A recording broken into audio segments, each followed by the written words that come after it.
کوئی فرق نہیں پڑتا ہے۔ ایک انہوں نے کہا، ایک بھائی نے کویسچن کیا تھا کہ بسا اوقات کوئی الٹی سیدھی کلپ تیار کرتے ہیں کسی بھی شخص کے بارے میں اور بھیج کر آگے کہتے ہیں کہ اس پر لعنت بھیج کر آگے شیئر کر دیں، تو کیا یہ شرعی طور پر درست ہے؟ دیکھیں، یہ انتہائی حماقت ہے، اور صحیح بات یہ ہے کہ اگر کوئی غلط بات کو عام کرنا چاہے تو ان بیوقوفوں کے ہاتھ میں دے دے، وہ اتنا شاید عام نہ کر سکے جتنا یہ اپنی جہالت میں عام کریں گے۔ اگر آپ ایک بات کو غلط سمجھتے ہیں تو اس غلط بات کو آپ کیوں آگے شیئر کر رہے ہیں کہ 10 آدمی اس کو سنیں گے؟ میں اس بات کا شدید مخالف ہوں کہ اگر کوئی بالفرض نبی کریم صلی اللہ علیہ وسلم کے اس شان میں کوئی گستاخی کر دیتا ہے، جیسے کارٹون وغیرہ بنا دیے، کچھ کر دیے، تو آپ کسی کو کہیں کہ جا کر دیکھو۔ یہ گناہ ہے، یاد رکھیں، بہت بڑا گناہ ہے۔ اس کی وجہ یہ ہے کہ کوئی اس بدتمیزی اور بد تہذیبی کو سنے گا اور آپ نے اس کو سننے کی طرف دعوت دی ہے، یہ غلط ہے۔ اور اس قسم کی چیزیں ڈالنے والے عموماً یہی چاہتے ہیں کہ زیادہ سے زیادہ لوگ ان کو دیکھیں اور ان کی طبیعتیں خراب ہوں، اشتعال پیدا ہو، ذہنوں میں انتشار پیدا ہو۔ اب وہ تو ایک آپ کی طرف اس نے فارورڈ کر کے پیچھے ہٹ گیا، اب یہ خدام موجود ہیں جو نبی کریم صلی اللہ علیہ وسلم کی شان میں کی گئیں اس طرح کی بدتمیزیوں کو خود لاکھوں اور ہزاروں تک پہنچا دیتے ہیں۔ اس سے کوئی دین کا فائدہ نہیں ہوتا ہے۔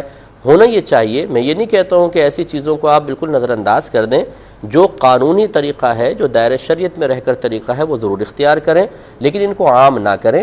میں اکثر سمجھاتا ہوں، اگر خدا نہ خواستہ کوئی آپ کے والد صاحب کو گالی بکرا ہو، اس کی ویڈیو بنا لی گئی، اس نے آپ کے والد صاحب کے کچھ ایسے مناظر کلپ کہیں سے لے لیے ہیں جو مناسب نہیں ہے کہ کوئی اور دیکھے، اور اب آپ کو وہ کلپ مل جائے تو کیا آپ اس کو 100 کو، 200 کو، 1000 کو اس لیے فارورڈ کریں گے کہ دیکھو میرے والد صاحب کی یہ کلپ فلاں نے بنا کے بھیجی ہے، ذرا دیکھو اور اس کے اوپر لعنت بھیجو، یا دیکھو اور اس کو برا بھلا کہو، اسی گرفت کرو؟ کبھی بھی نہیں۔ آپ اس کو چھپائیں گے کہ یہ میرے والد صاحب کی چیز کوئی اور نہ دیکھے، کوئی میرے والد صاحب کو گالیاں بکرائے، یہ کوئی اور نہ ملاحظہ کرے۔ تو جب نبی کریم صلی اللہ علیہ وسلم کے بارے میں یا اور صحابہ کرام کے یا اسلام کے بارے میں کیسے آپ پسند کر لیتے ہیں کہ یہ چیز آپ کے پاس آئی تو آپ نے بس اتنا لکھ کر آپ نے سوچا شاید میں بہت بڑی خدمت کر رہا ہوں کہ یہ آپ دیکھیں، اس کو آگے شیئر کریں اور لعنت بھیج کے شیئر کریں۔ ارے بھائی، تو اس سے فائدہ کیا ہوگا؟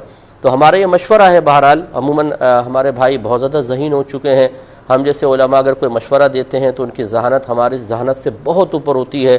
ہم دائرہ شریعت میں قرآن و حدیث کی آیات اور حدیثوں، ان سب چیزوں کو، مفہوم کو مد نظر رکھ کر کوئی مشورہ دے رہے ہوتے ہیں۔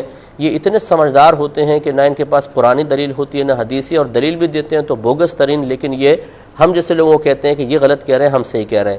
ان میں دین کا جذبہ کم ہے، ہم میں زیادہ ہے۔ ان میں خوف خدا کم ہے، یہ بہت زیادہ میدان محشر کا خوف رکھتے ہیں تو نصیحت قبول نہیں کرتے، اور یہ سلسلہ جاری و ساری رہتا ہے۔ میں یقین سے کہتا ہوں میدان محشر میں آپ کا سر شرمندگی سے جھکا ہوگا جب ان بدتمیزیوں کو آگے کرنے کی وجہ سے جب آپ سرکار کی بارگاہ میں پہنچیں گے۔ اگر سرکار نے یہ آپ سے سوال کر لیا کہ تمہیں تو چاہیے تھا کہ اس چیز کو فوراً ختم کر دیتے، لیکن تم نے ہزاروں کے سامنے میری اس چیز کو پہنچایا، جو میری بدتمیزیاں میرے ساتھ کی گئیں، تم نے اس کو کیوں پہنچایا؟ کیا جواب دیں گے آپ؟ اب آپ یہ کہیں گے جی اس لیے تاکہ یہ ختم ہو جائے۔ پہنچانے سے کبھی ختم ہوا ہے؟ آپ بتائیے۔ تو اس لیے ذرا تھوڑا سا اس میں توجہ فرمائیے۔ آپ جتنا چیز کو زیادہ آگے بھیجیں گے اتنا ہی وہ عام ہوگی اور اتنا ہی زیادہ کسی اور کو فائدہ پہنچتا ہے، ایسا ہرگز نہیں کرنا چاہیے۔ ایک کالر ہمارے